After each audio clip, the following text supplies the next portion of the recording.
Back in the days of the mustache. Right. And here.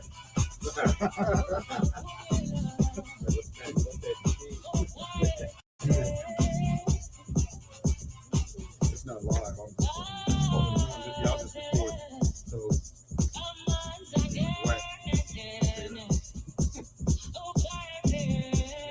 this is recorded now.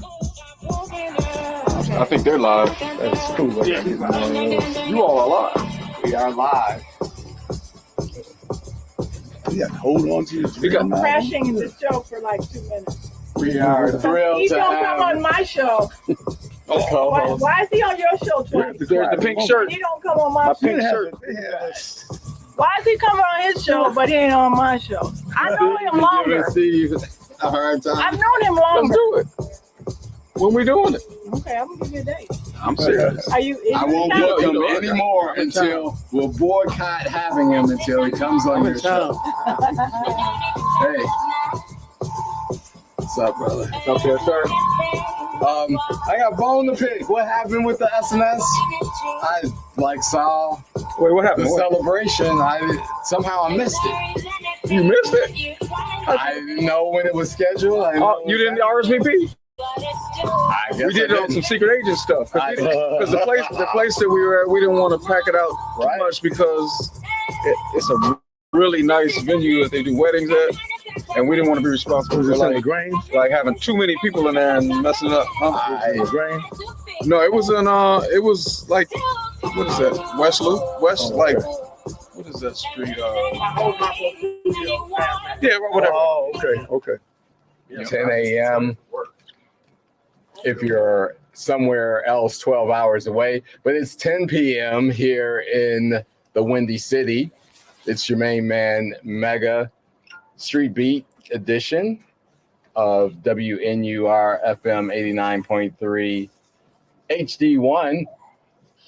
You're tuned into the Vintage House Show, Philosophical Grooves edition. It's always a special night on Wednesday nights. My co-host, DJ Lori Branch, has been holding it down for the past 3 Wednesday nights. Yeah.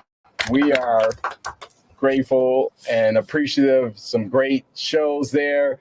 And tonight I'm glad to be back. And I've got a very special show that many of you have been talking about, but now it's happening. We have live in studio the dynamic duo that was once known in the 80s as JM Silk and will forever be known in the annals of house history as one of the greatest house duos to ever have rocked the stage, the turntables, and we have them here. Ladies and gentlemen, Steve Silk Hurley and Keith Nunnally. Hey. What's up? Hey. So we're going to get into our show. We've got the end of a mix from... That's a banging mix, man. I was listening to that on my way here. DJ Lori Branch. Somebody from Lim Bloom must have did that mix. Lim Bloom in the house. I was asking them, Steve, we're a house music culture. I was like, we were kind of. Well, we were phasing out funk. We were bringing in the up-tempo funk, and then right when we graduated, that's when it kind of started going there. That's Lauren's generation got to benefit from being like Lim Bloom. And Angie Hurley, his sister, I went to school with Angie. Yep. But when we were there, we were kind of like, I had to play Lakeside at the sock house. Right. Yeah. They would boo me if I would play some what's it called? Schoolboy Crush and all that stuff. Steppers Jams and all that. Steve Hurley could have played anything, and we were on the dance floor partying. So sorry. We were doing it. All I right. got to get in that music PC so we can get I had us to come a back. music bed Okay. with Just click the off Steve Silk Hurley mixes. But I lost my. Where are my notes? Uh-oh. Yeah. Uh-oh, what you We need, got man? a whole slate of questions You got a plethora. and an intro. Steve just promised to come back on my show. I didn't know it's over there on the table. Where were you No, born? that In was the Manila already folder. there. I kind of I probably took it back. What did you want to? Did you want to bring that down or? Yep. No, I'm gonna put up the Steve Hurley mix. Or on the Vintage House station. Vintage House live. You can bring a bag or something. Facebook Live, go to Vintage House page. Love you guys. Love you, Steve. Love you, Keith. Love Oh, you, you sent it Roy. to me. You talking about the questions? Yeah. You Yeah. probably just look on your DJ email. extraordinaire, Lord Brand. Kevin Abdullah said, "Hey guys." Kevin, what's up, brother? Dula? He's What's coming up? on the show. Can't wait for him. Kevin been on a couple times already. No, it's in a Manila folder. You may as well pull it up on your email. Roy, All right, you gonna well- dance for us tonight? It's not under all this stuff. Okay, we're gonna get No, his phone. Oh, yes, it is. There it is. Ah, the Manila folder. So I'm all shook up. Like that. Roy already Boys started, in getting- studio. Getting mic'd up. You're listening to the Vintage House Show on WNUR and Facebook Live. This is a special night as we shared. We are the premier on-air radio show and podcast dedicated to illuminating and preserving the lives, music careers, and history of house music pioneers, such as these guys that are sitting right next to me. We're powered by the Modern Dance Music Research and Archiving Foundation, the only repository in the United States of America dedicated solely to the study, preservation, and celebration of the genres of house and dance music. Our mission is to preserve the memories and memorabilia that support the sustainability of this culture. And as I shared earlier, tonight's guests are a dynamic duo, one of house music's pioneering groups, with releases during the late 80s on DJ International, RCA Records, Jack Tracks, and other licensed labels, of course. We're thrilled to host the one and only Steve Silk Hurley and Keith Nunnally reunited again. Check that body, baby. As JM Silk. One night only. We appreciate our predecessor who gave us an extra hour so that we could jam with Lori Branch. Shout out to DJ Viddy Girl. Thanks, She's girl. working on the final presentation. We wish her luck, and she'll be back next week. But for now, this is the night we've been waiting for. And hopefully you guys are going to have some fun tonight and reminiscing Oh, yeah, absolutely. about what it was and what it has been to be JM Silk. So how did Steve Hurley meet Keith Nunnally? Hey. Oh, Well, you know, go ahead. I think we've all always known each other. You know how I was on the punk out scene, and Chicago is very unique in regards to how we respected each other growing up. And I was a singer. Steve, of course, was a DJ, but I used to follow him as he was a DJ, you know, because he was doing great. But we were all kind of like in the same circle. Even though I wasn't a DJ, I was in bands. And Steve actually called me when he had wrote Music is the Key. Yep. I was working in Evergreen Plaza in Evergreen Park back then, and he called me and said, "Hey man, I wrote this song, and it's being played. I play it a lot when I'm doing shows, and when I'm DJing for parties, and people are going nuts over it. And they're saying I should put some lyrics to it and get someone to sing it." And they were like, "Well, who?" And I guess a few people had suggested to Steve, Yeah. you know, get Keith Nunnally. And actually, it was Farley, funny. among others. Right. Farley called me a week before Steve and said, "Keith, I want to go in the studio with you." He said, "Okay." He said, "All right." I said, "Well, give me a call. Let me know when you're ready." But he never did call. A week later, Hurley called me. Yeah. And he let me hear the Timing track is everything. over the phone. I was like, "That's kind of cool." And came and got me that night, man. We went to the studio. Rest is history. I didn't even know what he sounded like yet, but everybody who I talked to said he could blow. So I was like, if you can even carry a tune, I'm good, because I sang the original demo. And I'm not a singer. I was just trying to get the idea down. Right. So I wanted to put a real singer on there. When I heard his voice, I was like, oh man, this is like Luther reincarnated. What the heck?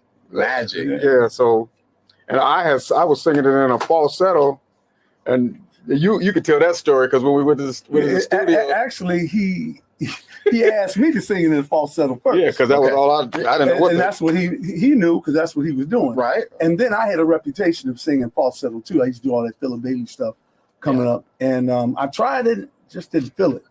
And I said, you know what, man, let me try this in my baritone, and that's what I did. And that's when it went from I am a DJ man to I am a DJ man. And it just gave the song more power.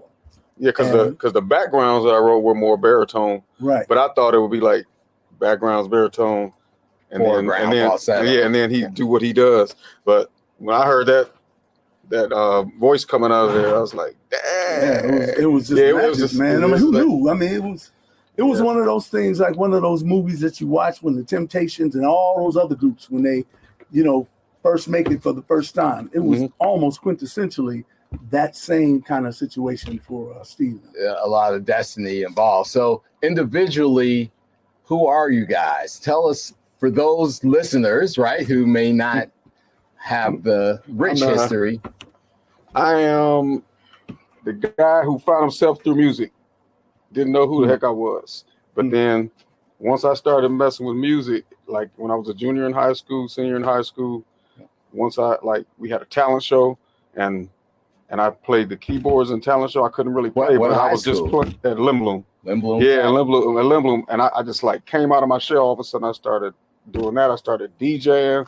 The next thing you know, I'm running for Homecoming King, won Homecoming King. It's like I was like a real quiet guy, but then I came out of my shell due to music, because I just had a passion for music. So I was the guy with the boombox set, making pause button tapes and playing them at the picnic or whatever. So DJing was a natural progression for me. And when I graduated high school, that's when I started really learning how to mix records together. Even though I, attempted to do it in school, all we had was the two little close and play turntables with a mic going between them to mix. So I had to get some SLB1s and learn how to spin with the belt drive. The belt drives like a rubber band. That was work. That was exercise. Yeah. Steve was the splice king back then. Nobody could beat this man when it came to splicing on 2-track.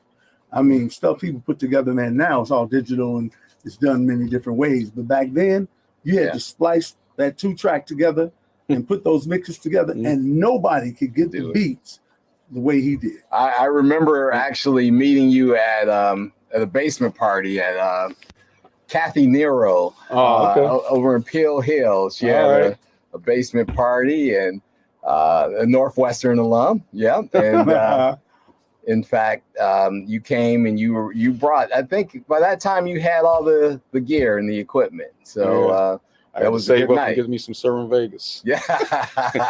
Hopefully I had the Vegas by then. I wasn't still using some Zenith speakers or something. And so we hear a lot about getting the equipment. That was quintessential as well. We hear a lot of the stories about the pioneers of house coming into their own. And so your story is very much aligned to what the genre really lent itself to, right? Yeah. Coming out of your shell. Yeah, I think it was unique in itself, because it was like two ends coming together and meeting. Yep. It was because I came from the whole band thing. I made a reputation as a vocalist, singing in a multitude of talent shows. What high school for you? Morgan Park High School. Morgan Park represented. From Mendo to Simeon to, whoever, to so many high schools I can't remember, but we would always win. And we even won citywide talent shows, which is how I first met Byron Stingley. And so it was my performing. It was Steve's ability to put together tracks and put together beats, and his creative knowledge of music that he was learning and getting better. I mean, he got better and better and better and better and better. And when those two nuances met, it was like we were infused, man. There was nothing that could almost stop us. And we just took off. Who knew? I mean, when that thing happened, the day we went, and I've said this in other interviews, the day we went and got booked to do Studio 54 in New York. Nobody knew. Steve didn't know. I didn't know. We were just going to, do a show. This was just with Music is the Key in your repertoire? Yeah, that was all we had out at that time. We ended up putting... We put together something, but we had to have a show or we wasn't going to get paid. Right. So you had a complete show by the time the night was over. I was like trying to make up any kind of track. Right. That sounds house to me. Let's do it. One of the songs, I Don't Know, I think it was. One of the songs. Yeah, did we do I Don't Know? I remember you did I Don't Know in Champagne. Yeah. Did we do Trust? Or was that was later? That was later on. Oh, okay. But we actually created 2 songs in addition to Music is the Key to have a show. I think what he's trying to say is like he came from the band thing and I came from the DJ thing. And to be honest, I was intimidated by the band thing because I wasn't a real musician. I wasn't a singer. I wasn't a dancer. I didn't know choreography. I didn't know any of that end of it. So, But then we had a record that was taken off and we needed to do shows. So I had to learn real quick to face my fears and try to learn how to at least survive on the stage. And that's where Keith and Louis Bledsoe and who else? Butch. Butch Moore. Yeah, Butch was like our choreographer. Yeah. Like, so I had to take a quick course. I mean, we were practicing every day. So when we went to Studio 54, was that the show where they said, "Boo, go back to Chicago," and then by the end they were cheering? Yeah. Yeah, because I remember that. Yeah, like when we first came out, boo, boo, JM, so boo, boo. I mean, if they had eggs, they would have been thrown before we went out because we're from Chicago. Right. And New York had a handle, or at least they wanted to feel like they had this. But we worked so hard on the stage, they had to give it up. Like, I thought that was the Latin Quarter that they did that. Remember, because it was all hip hop. And then when we got on stage, there too. Oh yeah, and I think a new music seminar in New York as well. And so what? So we always had to earn it. And how did the name then JM Silk really come to be? I mean, well, that's a long story, but Jack Master Silk was going to be my new DJ name because I wanted to like emphasize that when I was DJing, I was trying to get people to Jack. So I would call myself Jack Master Silk. And I shared that name with my roommate at the time. and the rest was history. All right. Then there was somebody else named Jack Master. Yeah. And so I was like, I'll just call it myself JM Silk. Like I'm the type, I'll move on in a minute. I'll take something lemons and make lemonade because I'll just turn something. If something bad happens to me, I'm not going to harp on it. I'm going to keep moving and try to make something of it. So when I came up with that, it actually fit being a group name better than Jack Master Silk because Jack Master Silk would just sound like it's just one person. Yeah. So, God knows what he's doing. He just lets stuff happen. And then, it was a little difficult too because when we first came out, people were like, what does the JM stand for? Well, Jack Master Silk, Right. But it was a unique situation because back during that time, Music is the Key was Steve Hurley. Steve Hurley wrote it. I was singing it, and the interesting thing about it, we were talking about this a while ago, and because I was singing the song, he wrote it, he did the music. He was like, well, I got to be part of my own song, and creatively went home and he wrote the rap, which became a very integral and instrumental part of the song so that he can be a part and not me feel like I was dominating the song that he wrote. But JM Silk was Steve Hurley.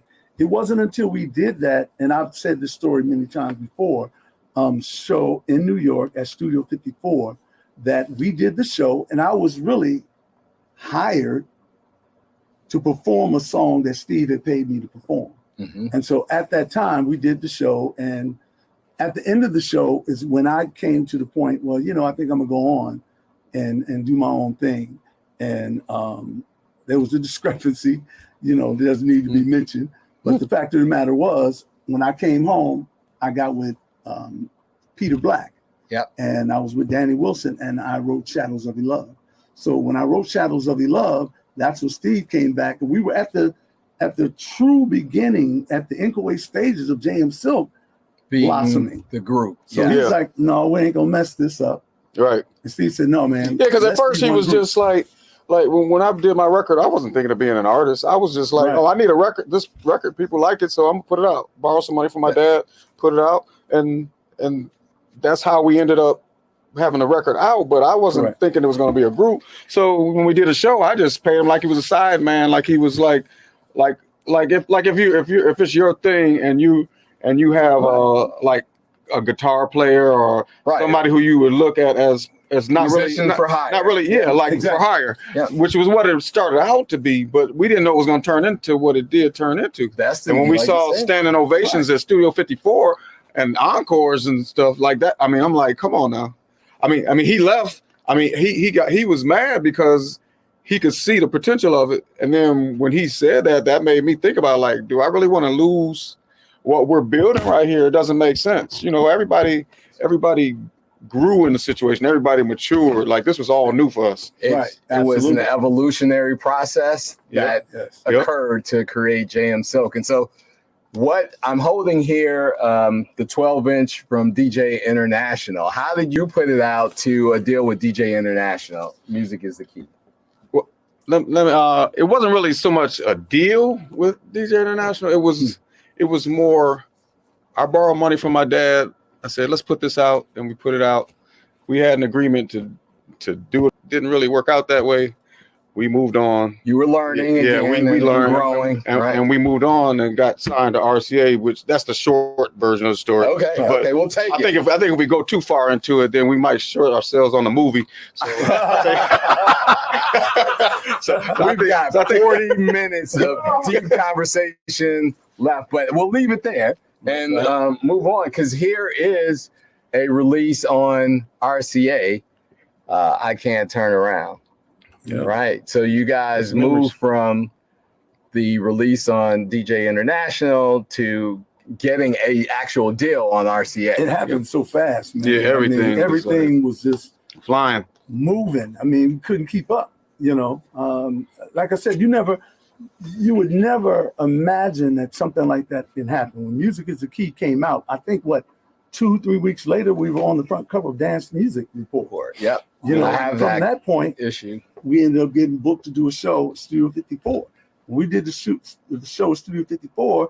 Then you had Copacabana start to call us, and then all the other clubs. I mean, we probably did every club in New York City and Jersey. Probably. We did Zanzibar how many times? About Oh 8? man, At least 8, right? Well, I know we did And Paradise Garage 4. Sensations. Lauren Hill saw us at Sensations, and later on she used Jack Your Body on a song, on one of her songs on her album. Did Like, not know this. it was crazy. Yeah, I did not and she, know this. I guess she used to be at the parties, and she said Biz used to rock the party, Jack Your Body. So she said that on her album that was like the one that went like 8 million times platinum. Yeah, Yes. so, yeah. I couldn't believe it. Like I didn't know her and Queen Latifah and a lot of people that did hip hop and R&B. They were actually in that scene.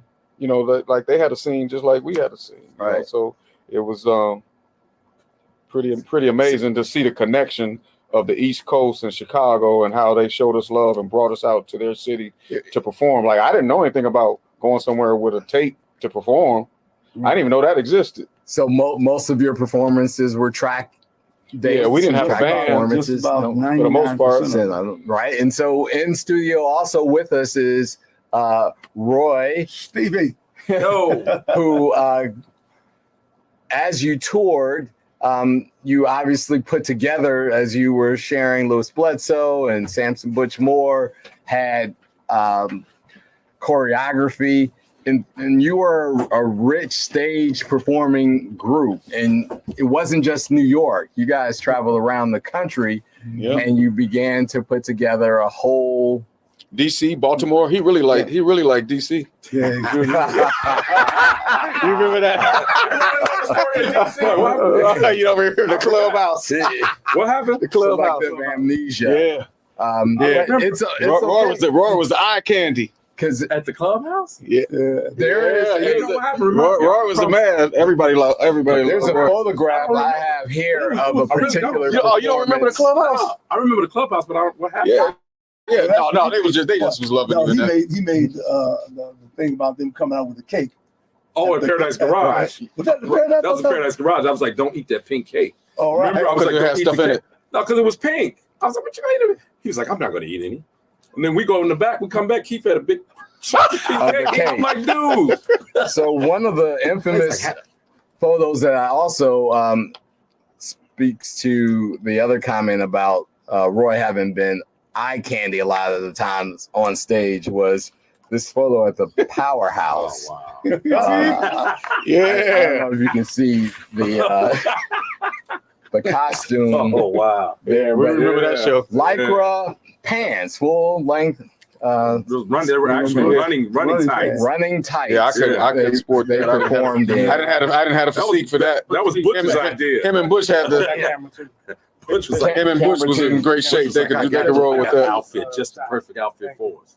And so this added to the allure that was JM Silk. I just want to go on record and be the one to state that was a part of the allure of JM Silk. But you guys did perform, I think, more than a lot of artists at the time got to perform around we set the country and outside of the U.S. We really set the stage absolutely for many of the acts coming out of Chicago to get the opportunity to perform. Yeah. If it hadn't been for Steve and I, because we were booked so frequently. I mean, it was unreal. I mean, and as I said, almost every club, at bare minimum, we did at least 4 times. I mean, every club that had stature in New York City, Zanzibar, Red Pear. that was in Jersey. Cheetah Club. This is just Red in New York. Club Red 88. Parrot. Club 88. We did a lot. We did the Tunnel. We did Club Area. Vin Diesel is the We bouncer. did the Red Palladium, Paradise Garage. We did Silver Shadows. We Red did Silver Bentley. Shadows, really? We did Bentleys. Copacabana. Yeah. Yeah. I mean, Latin Sensations. Quarter. Yeah. Sensations. That was I was really surprised That we were was able to do very- Latin Quarter because that was when Lisa was hot. Was right. Yeah, Lisa and was hot. Cold Jam. Yeah. Oh, then I remember when we went to Fort Lauderdale too. Full Oh, it was force. about 30,000 people outside. Yeah. That's when I was really shook. I had never seen that many people in my life. Was that separate from like a winter music conference event? Oh no, or it was just totally different. totally- I don't know what it was for because that's when what was the Hispanic group that was out? It was a Wasn't lot of Lisa? No. Oh, you talking about Lizette Melendez and people like that? No. The Menudos, I think it was. Oh, okay. Yeah. Remember the Menudos? Menudo. Yeah. They were on the show too, Okay. you know. I think we stayed But at the it was Fountain like Blue Hotel we were at the back Fountain Blue. then. Yeah. So you opened in some instances and headlined for others. Tell me about some of the artists that you recall opening for, and if you guys were fanboys. Most of our shows and- were us, but Yeah. you might remember the opening ones more. Remember Levert? We did a show with them Yeah, that was- they were hating on us. They were hating us bad. Really? because the What? women were screaming and they ain't like that. Well, you know, they kind of disrespected our music and said it wasn't music. You know what I mean? that was a 'Cause at the constant time- battle in Was when they had the 80s and Casanova 90s. Yeah. out. Yep. And Casanova. Casanova was an R&B hit.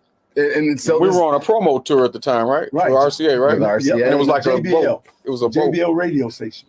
Yep. So that brings up a good point. How much did radio play in supporting you? I mean, obviously the live performances really helped drive the emergence and the appreciation of JM Silk, but radio Mix show had radio, maybe, but to play a part. I mean, I don't think we didn't really get that radio support. Like not that. even Like, with RCA. yeah, which and- made me later on kind of not like the direction that our album went, because when we signed with RCA, we ended up going in a more R&B and pop direction because of the label pushing us that way. So consequently, most of the album is not really quote unquote house. It's Like I Can't was Turn Around is slanted. probably the only one that's really Right. true house. You know, so that's one of the things that I learned. Though I'm glad I went through They were that. trying to commercialize us. Yeah. this, so- this album, I think this album cover reflects a lot of that, Yeah. right? Oh, yeah. Would you say? Yeah. Oh, absolutely. The Hold On to Your Dream album, which was the album Mhm. on RCA, and Very 80s. these guys were Wham. Debonair. That pink shirt came back though. Pink came back. We were ahead of our time with the pink shirt, right? And the yellow. A lot of those clothes that we had. And so you were saying, Steve, the mix shows were really where you got a lot of that support. That's really how house music went to another level. Just being honest, I mean, with the Hot Mix 5 and all the other mix shows, Absolutely. like Makes sense. even when I was first started doing music, I was in a Hot Mix 5, so I was able to actually play my music on the radio in addition to playing in the club. So what better way to test market your music than to play it on the radio? And you know, so it was cool. Like, I mean, but it wasn't just me playing my music. It was like we all were playing each other's music. So that's really what made house music what it is. Like when people try to say, oh, this person's the godfather, this person's the originator, I don't even deal with titles because I feel like it took all of us to raise house music. It took a village to raise house music. The house. You know what I'm saying? Like, I remember Byron was working at Barney's and he had this song called Fix It Man, and what was the other stuff he had? Before he even blew up as Byron Stingley in 10 City, he had music that he was trying to get out there, and I was playing it on the radio, and people heard his music. You know, I was playing it, Farley was playing it, different people were playing his music, but it was more on the underground side. And then next thing you know, people started recognizing these different artists, you know, because they're getting played on the Hot Mix 5 show. Right. Saturday Night Live ain't no jive. I mean, everybody was tuning in. Without the Hot Mix 5, without WBMX, house music emphatically would have never maybe it would have. The New York, from a Chicago standpoint, that's what broke it. But what was cool about New York and all those other places that we went, they already had a scene where they had the club mix, scene. They had the mix show. They had Kiss FM. They had all these different radio shows, Merlin Bob's and Tony Humphries and all those guys. And then you had the Paradise Garage. So they already had something in place where they were going to embrace our music because it actually was like very related to what they were doing, which was a derivative of disco. Right. Like that was our version of disco. Their version of disco was garage music, which they didn't call it garage music. They just called it club music or whatever. You know, the in between disco and house, you had the club music, which, you know, we're all influenced by all of that stuff. But, you know, as they were by us. As they were by us. Yep. So then, then when house music came out, then they got re-influenced by us. So it's kind of like, you know, we're like first cousins or whatever, you know. Absolutely, and that's why they were bringing us out there. I mean, so it took all of that, and then when London and Europe started, you know, the rest of Europe started embracing it. That's when it exploded. Did you guys tour Europe as JM Silk? I didn't. Not back then. Yeah, maybe afterwards. Well, when Steve and I had our separation, I ended up touring London, and it was unbelievable, man. However, due to some of the things that happened with like Love Can't Turn Around, I Can't Turn Around, it kind of, you know, stunted our growth in what we really could have been because of I Can't Turn Around coming out secondary. Yeah, when the it was race really first. You know what I'm saying? And Girl Pandy was huge in Europe. I did I Can't Turn Around before I did Music Is the Key. Right. But it was just a 4-track recording that I was playing everywhere. I didn't know how to put out a cover song. I didn't know anything about that. So in terms of rights, then when we got signed, you know, all those guys knew they knew we were getting ready to put that out, and they just beat us to it. Took my 4-track tape and just, you know, I'm not gonna talk about who it was. And you know what? That track sold 40 million copies in the UK. It outsold Janet Jackson's whole Control album at the time. Which one? What was that? Love Can't Turn Around. 40 million. 40 million. It outsold Janet Jackson's whole Control album. Who wrote 40 million? 40 Farley? It outsold it. I read an article when I was younger. That bad outsold Janet Jackson. We're gonna need to refer to that article, Louis Green. Right. Yeah, I don't know about 40 million. No, I mean I think Janet Jackson sold 40 million, but Love Can't Turn Around. When it did come, they didn't do 40 million, but they definitely outsold her in the UK. I remember that. Yeah. Now that I do remember. Right. Yeah. It outsold Janet Jackson. In the UK. Not in the UK. Right. Yeah. So we got, you know, Music Is the Key, Shadows of Your Love, Love Can't Turn Around, I Can't Turn Around. What were some of the lesser tracks that really you guys felt should have taken off and had more support? Well, me personally, I like Cry the Lonely. I think Cry of the Lonely was a song that set us on the path of really doing some R&B stuff. It was very soulful. Mixes were good on Cry the Lonely. Problem with Cry the Lonely, and we were doing it, we were performing it, and we were getting pretty good applause from doing Cry the Lonely. Problem that we had oftentimes was our own rate. If it had BMX not gone out of commission, we probably would have gone even further, because BMX hands down supported house music and Chicago music, whereas some of the other finer radio stations that I'm not going to mention did not, absolutely did not support us. And that's kind of what killed us, because it was almost as if house music was in direct conflict or competition with rap music.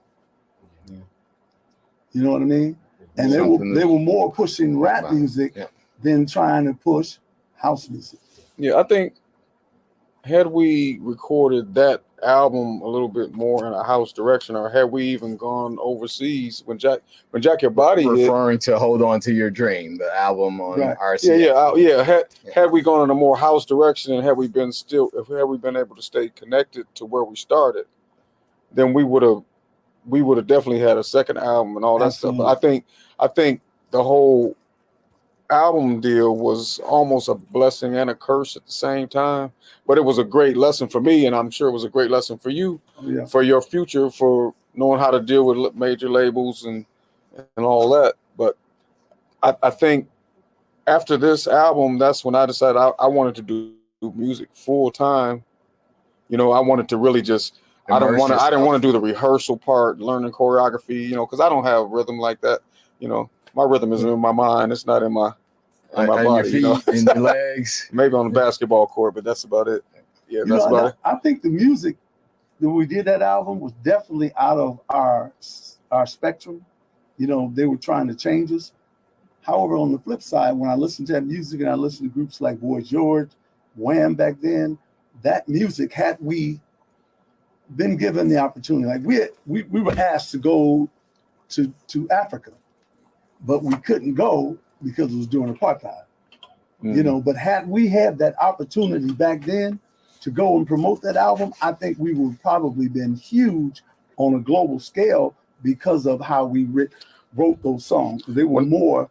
When I went to South Africa, I had people walk up to me with this album asking me to sign it. That's what I'm telling you. Yeah, I couldn't believe it. I was like, really? But if you listen to one of the songs that Steve actually sang the lead on, is On the Rebound. Oh, okay. On the Rebound is a great. I listen to On the Rebound now. It's a great song. But you listen to the music, it's got like that. Boy George had a lot of the what do you call that? Flute system. The harmonica. Oh, okay. And we had harmonica and a couple of those songs too. Yeah. But it was along that same B-side track. Yeah, it was a lot to learn in a short period of time, and to get an album out in time to capitalize on the single that was #1 with I Can't Turn Around. It was like a lot to do in a small amount of time. And a lot of learning real quick. Yep. So I think that became kind of frustrating for us, because it doesn't happen overnight, especially when you don't really have a direction. So did you have an A&R rep working with you from? And they left, right? And Wendy Goldstein from RCA, and then she was gone, right? And that's when everything kind of went. She signed us for doing house. Right. Then we ended up with the R&B department and the pop department fighting over us. Like, no, we think you should do this way. You should do it that way. To be honest, do you guys think you would have did better without a deal if you would have just like pressed and did a distribution? Oh, we would have definitely done. Oh, absolutely. Personally, question about independent really know release. What happened to us is individuals around us were vicariously living their music life through us. So their time had passed. And here you have these young guys. We were in our early 20s. I was 21, but Steve was 22. Mm-hmm. You know what I mean? They came and produced us. And you hear a lot of that particular producer's musical influence. Awesome.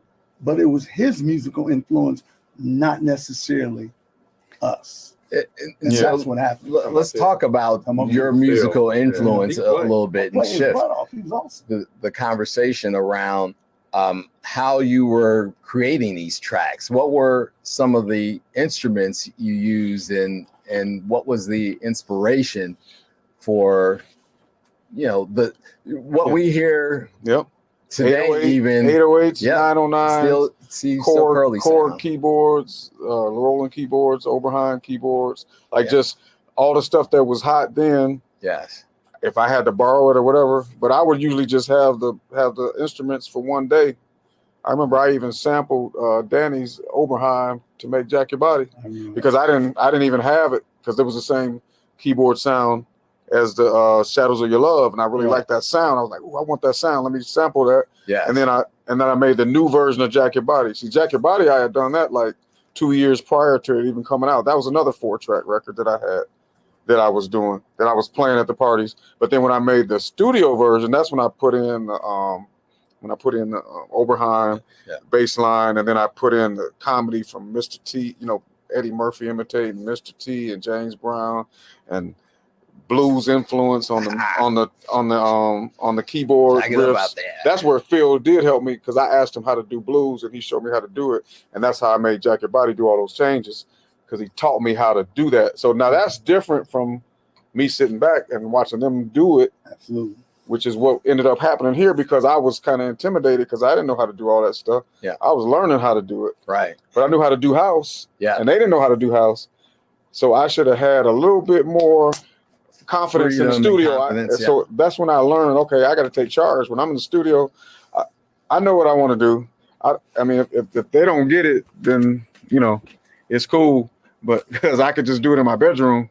Because if people are reacting to your stuff that you did in your bedroom better than what you did in the studio, then that's a problem, Right, what I'm saying? That means that you kind of went the wrong way with it. Directional. Yeah.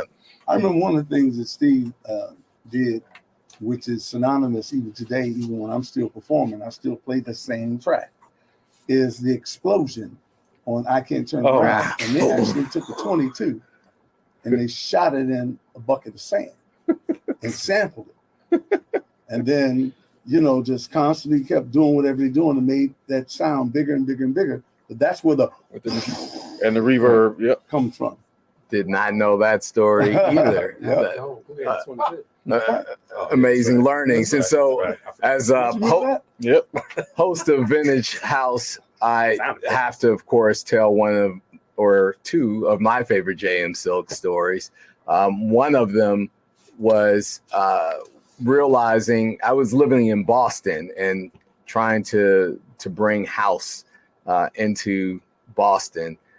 Somebody booked you guys at a club called no, it was actually called Nine Lansdowne. Oh, Nine Lansdowne. Yep. I remember that. Which is right behind the stadium where the Boston Red Sox play. I remember that. And you guys, I don't remember how I got the heads up that you guys are going to be in town, but I was there at that show in the front. I got there hours early because these are my boys. These were Chicagoans coming to Boston. I was, of course, a little homesick.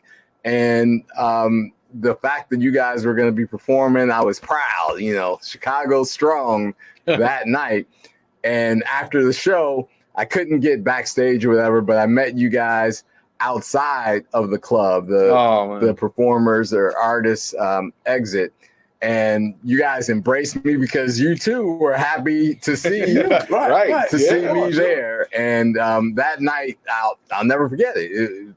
I know you guys, but to be there and support you in this, New England town, Boston, that where was crazy that we ended up in Boston. Yeah. But I mean, that kind of showed like how house music was starting to reach. It was spreading. Absolutely. There was a guy there. He had a record store called Nubian something, and he was influenced a lot by the New York club scene and was buying those records. But I would go into the store and tell him about all the releases coming out of Chicago, and he had to, buy these records. And certainly JM Silk was one of those records that he bought handily and sold through that store very well. So Boston, you guys definitely left a mark that night at 9 Lansdowne. And then as that was before or after rather, I've been at U of I. Mm-hmm. And so I know you guys know this story. Even Roy, you had you and Butch were present and doing the super choreography in the ice rink. Oh, it was God. Kappa Carnival. When I fell. Oh, You guys, but you don't run away with was shot. So we were college promoters, right? Putting this show together for Kappa Carnival. People were coming from ISU and Southern Illinois, Wow. and they wanted to see this awesome concert with JM Silk. And I had put together some shows in our apartment, but this show was, this significant venue, the U of I ice rink. And we had rented, all the equipment, the stage. We even got this smoke machine. So we were trying to figure out how to really make this an epic show and performance. Somehow, I don't remember whose idea it was, but the entrance for JM Silk was a car. You guys were in this car. I think it was Cedric Ball's car, actually. And you guys were driven in to the ice rink. Right. The audience had to spread and part ways to let you guys through. And you emerged from this car inside of an ice rink. And the fog machine was on full blast. And you guys were excited because the crowd was hyped. Right. Got out of the car, started up the stage, and unfortunately there was a blooper because the fog that we used was oil-based and slippery as hell, man. I'm thinking, damn, we got a lawsuit going. Almost hurt seriously, man. He ran up the stairs and boom, went down hard, but he hopped up. He popped up. And the show went on. Right. Yeah. It was Singing in pain. Man, dude, that was a hard hit, boy. I don't know if it was the hit that was hard or my ego. Yeah. It was. You know what I'm It was like one of those falls where everybody saw it too. Right. There Like was usually you could play it off. Right. Worse than that, Yeah. gentlemen. There's video footage. Oh, Right, man. Peppy Wilson, who was part of our crew, See that. BMG, was shooting video on VHS tapes. I got it converted. Roy and I have, whenever we see each other out, he's like, man, when you gonna give me the video? When you gonna give me the video? Right. I've been asking him. Man, we need to see that. I'm remiss in that I didn't bring it tonight, but ultimately what I need to do is maybe put it on in the cloud, limited access initially until you guys get to see it first. And then Right. I've got so much vintage tape, man, of Steve and I in the studio recording and this and that. But I have to say this. When I knew that house music had begun to demonstrate its authority and power was when we did Copacabana. Copacabana was known for live entertainment. okay. Mhm. Known for big bands and bands. And here come these guys coming doing this song on tracks. Because when we came in with the tracks, they were like, tracks. They kind of looked at us, Exactly. like, what do you mean tracks? But when Music is the Key came on, the crowd lost it, and Yeah. then Shadow lost it, Jackie Body lost it. And that was the change, was even with Copacabana started booking more club and house music acts, Yeah. because it saw the power in the music. Yeah. It was like You a know? change in the culture of the clubs almost. Like I mean, the ones that played live music, like you said. this is, I don't use these terms lightly. I as a radio host, you have a responsibility, right, in your communication. But you guys literally have been trailblazers and pioneers, right? You created a path for others to follow. What does that feel like? Talk about that responsibility. For me, I feel like my whole life I've always been the person that when I have an idea and I say I'm going to do something, people like like they laugh at it, like, and they don't, you know, they don't think it makes sense. And then when I do it, it takes a while, and then next thing you know, it becomes a trend. So I learned after I started doing that enough, I learned that that's going to happen. People are going to doubt you, and you have to just keep looking forward. So while we were being trailblazers, I could say that personally, I wasn't really thinking about being a trailblazer. I was just trying to think about what I was going to do next. Certainly. Because I always wanted to stay a step ahead musically and production wise. And then he was the same way with the shows. Like, he wanted to make sure our choreography was tight, brought in Butch, and had Mr. Muscle Man here was up there making the ladies scream. Like, we actually put together a real show. Like, we were perfectionists. So Yes. I mean, I can't speak for him, but I think he probably wasn't necessarily thinking about so much about being a trailblazer as much as just kind of staying ahead of the curve, so we could have an advantage and make people embrace what we were doing. You know, I mean, you could maybe speak You know, on it a little more. I'll say this. Yeah, to a degree, because I'll never forget. I was in a band back then when Steve and I first hooked up called Showdown. Showdown band actually was comprised of Danny Wilson and Richard Patterson, along with some other brothers, Steve and well, I forgot his Steve Turner. Steve Turner, right? Yeah, And his brother, yeah, and his brother, and some other guys, you know, some other guys. John was all in the band, and I'll never forget when I sang "Music Is the Key," and I brought it to our rehearsal. They laughed at it. They said, "That's not real music. Ha ha ha! That's not real music," as a lot of people did. So did Kevin Irvin. Mm-hmm. Kevin Irvin, who was a very prolific singer, laughed at it. A lot of people laughed at it, man. How do rumors get started? Yeah, I mean, they did. They laughed. But I later on saw everyone that laughed at it when we got put on that first cover of Shadows of Your Love. Yep. That changed the whole dynamics of everything. Now everybody wanted to get a record out and be on the front cover. And before you knew it, Kevin Irvin was saying, "Keith, take me over here to DJ International, introduce me." Same thing with whole lot of other groups. Next thing you know, Danny did the same thing. He and Richard, they became 4 hours. So in fact, I think I'll accept that. We were trailblazers. Mm-hmm. You know what I mean? Because a lot of people followed suit because we were getting booked. Literally, we were probably in New York City and on the East Coast 3 weekends out of a month. For What 2 you years. say? For 2 years. Straight, Yep. constantly. Yep. I mean, sometimes doing 5-6 shows in 5-6 different clubs in the same night. Yeah, I would say the pinnacle for me was going to the Paradise Garage. Oh yeah. Yeah, absolutely. That was like the holy grail of clubs. I never heard a sound system like that. Larry That's right. Levan. Yeah, In the booth as got well. to meet him. You know, Yeah. like, I mean, him.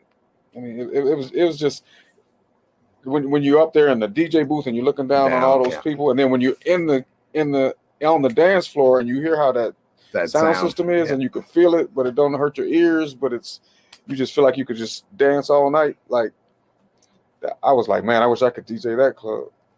Yeah, You what know, was good about that to me was there were a lot of stars that was coming to Paradise Garage. I remember Boy George was there one night. I was gonna say that Eddie Murphy, Mike Tyson was there one night. So was Prince. And Prince. like the little room next to Larry. Mhm. Yep. Kind of like how the Powerhouse was designed. Yeah. A lot of Paradise stars. Garage. I mean, what was the guy that was on Different World? No, No, Cosby Crew. the Last Dragon. Tarmac. Tarmac. He was there one night. Are you talking about Malcolm Jamal Warner. Him and the guy that played on that show, a lot of them were coming out. Queen Latifah and all them they were all coming out seeing Because the us. music was just great. You know what I'm saying? Like, when they tried to kill disco, they didn't really kill disco. Disco just became underground, you know? Right. So now you still had all this great disco music being played and people wanted it. Like, they might have publicly, like, the gatekeepers or whatever, they might have called themselves killing disco by blowing up some records at Comiskey Park, but that didn't really kill disco. It just made it not really commercial anymore. But then you still had this whole underground scene, which if that hadn't happened, then maybe house music wouldn't have been born. Like, you know, by disco continuing to go in the underground, and then I'm saying, hey, well, let's do our own thing. Let's make our own records. Like, I got a hold of a drum machine. First I wanted to just learn how to work a drum machine and play it at the party. So I was doing that, and I was like, well, maybe I bring a keyboard. Then I was like, why don't I just make the record at home and then try to see what happens? And I started playing my records, and they were reacting more than others because they had more oomph. Like the drums were hitting harder, and everything was like more in your face. And it was like the change of a generation, like a sound was coming and nobody really understood what it was, but it was house. Like, what better name for it? I'll never forget when you took I Can't Turn Around to Ron Hardy. I was with you, and he played it first time at the music box, and they went crazy. And that was the Steve Hurley version. Your shirt is pink, your armpits stink. Why don't you turn around? Why don't you turn around? You know, it was straight original. Yeah. But man, the beat was so raw. Yeah, It my was core insane, drum machine, man, and people going crazy. You know, I was gonna ask about. I mean, you guys talked a lot about how the New York and East Coast clubs embrace the genre, but you know the movement here needed to be fed, and obviously you spent a lot of time feeding and supporting too. So that's what a lot of people don't even understand is that it was like young kids following our music. That was like probably the most exciting thing. To be able to get people in your age group and even younger to embrace what you're doing. Yeah. Like, I didn't look at it from a marketing standpoint, but when I look at it now for what it was, we were in a great position to be able to influence the generations underneath us to embrace our music. And then those guys became producers. What school was that we did at that time? A high school. It was Robeson. Oh my God! I have a tape of that from Bobby Lay. Video. It was Bobby Lay, his archives. We need to get to those for I got a lot of it. Dance Music Research and Archive Foundation. I think one of the most amazing things you guys did was the battle of the high school. So you got all the high schools to come together, just to come to your party. It was crazy, like the battle of high school. So you get Kenwood, Mount Carmel, High Park. And they all come to a party to represent their school. Right. It was amazing marketing. It was like, bring a plugger. And people were getting along because the music was right. The music was uplifting. It didn't make you want to fight. It made you want to love. You know what I'm saying? And we went to those parties, man. We had to go. So we've got about 5 minutes left in the show. And of course, we got to ask if there would ever be the possibility of another collaboration between Keith Nunnally and Steve Silk Hurley on a song, on a track, on a release, something that might possibly occur again in the future. Is that a possibility? Actually, we talked about it the other day. We said, what would it hurt? You know what I'm saying? Like, it's time. Like it's we can only imagine what it would be like because of what he's done since we've been apart and what I've done since we've been apart. Who knows what that's going to bring? Like that deserves a shot. You know what I'm saying? That doesn't. I mean, at least one shot. Well, not three. The intrinsic value of that whole thing would be, say we did it, and then all of a sudden it becomes a monstrosity of a hit. Then it would be J.M. Silk all again with the rejuvenation of house music in Chicago. At the forefront again. So that would be awesome. Except I wouldn't be on the stage, I'll be on the tables. Those guys could be on the stage. I'm there. Roy, are you back in? I did learn something. I learned that that's not what I want to do. But I love playing music. I love doing music. But I love watching these guys do what they do. Like, I mean, I'm not to say that I would never perform again, but you know, because I know by being in the studio and learning a lot, right? I've learned how to record, and I can actually make myself sound pretty darn good on the mic. But I'm not necessarily like somebody who enjoys being on stage. I got you. But who knows? I might do a record and I actually enjoy singing, and I'll be like, I think I want to do a show. Yeah. But that's the beauty of today's industry is that you can do whatever the heck you want to do. That's right. And nobody can stop you. So the thing I like about Steve is that he's honest. Steve had 5 left feet. You know, it's just the truth. And this is indicative to years. You'll see Steve DJ. and Steve will be on a different beat going upward, but his beats are like, and I'm like, I'm on the how hi-hat. does he do that? You know what I'm saying? You looking at this dude. Whatever I'm listening to in the headphones, it's a certain part that I'm listening to. So I'm listening to that hi-hat going. Right, he's going up, and the beat, and he's going this way. Yeah, because I'm like, thinking about dude, how I'm that's gonna mix that on amazing. top of something. Right. So so I'm not really listening as a dancer. I'm listening as a DJ. But I'm listening as a creator, as a DJ. So it's kind of different. I've always just been different. This is this is too cool. We have heard that there is the possibility, and I built this show as one night only.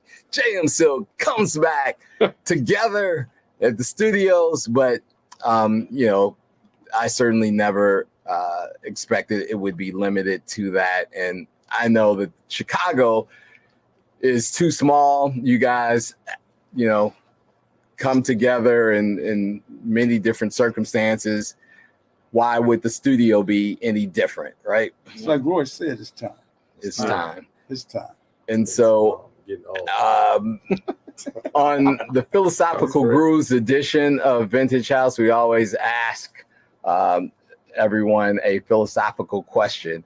And certainly this one's an easy one, right? It feels like there's an opportunity to believe a little bit in reincarnation. And so my question to you both is, do you believe in reincarnation? You go first. I would say I do. Yeah. And with that, why do you think it's possible? Well, I mean, it showcases itself many ways throughout life. You know what I mean? There are individuals that come and they'll look like somebody from the past. They'll sound like somebody from the past, and you're astonished, and you'll look at them like, where did that person come from? How did he or she get that style? You know what I mean? I definitely believe that, all that exists in the planets, you know what I mean? That things do come back again. Reoccur. And Steve, with 30 seconds left. Yeah. Hey, me being the free spirit I am, I believe in it. Like I believe almost anything's possible. So, I'm sure sometimes some of my ancestors, maybe I'm reincarnated, a reincarnation of one of my ancestors or something, or maybe I came from some animal. Who knows what the heck? Maybe I moved up in the chain. Maybe I started out as an ant or something, and I just worked my way up. Awesome. So, hey, Roy, you never know. One word. Yes or no? Legalize brothels. They legalize weed. That's too raw. That is Roy. That is Roy. We are Vintage House. Yeah. All we need now is boogie check. Yeah. Where you at? Boogie check. The only show premier historical interviews of house music pioneers. I want to give a rousing thank you and appreciation for allowing me to host this reunion of JM Silk. Steve Silk, Hurley, Keith Nunnally, thank you. Roy Bryant, thank you, sir. Yep. Louis Green, our super duper producer, Lauren Lowry. We're powered by the Dance Music Research and Archive Foundation. Your main man, Mega, signing off. We'll see you in 2020. Thank you, Northwestern Radio. Thank you as well. Thank you, and you Happy holidays to all of the audience listening, and thanks for your support. Peace. Peace.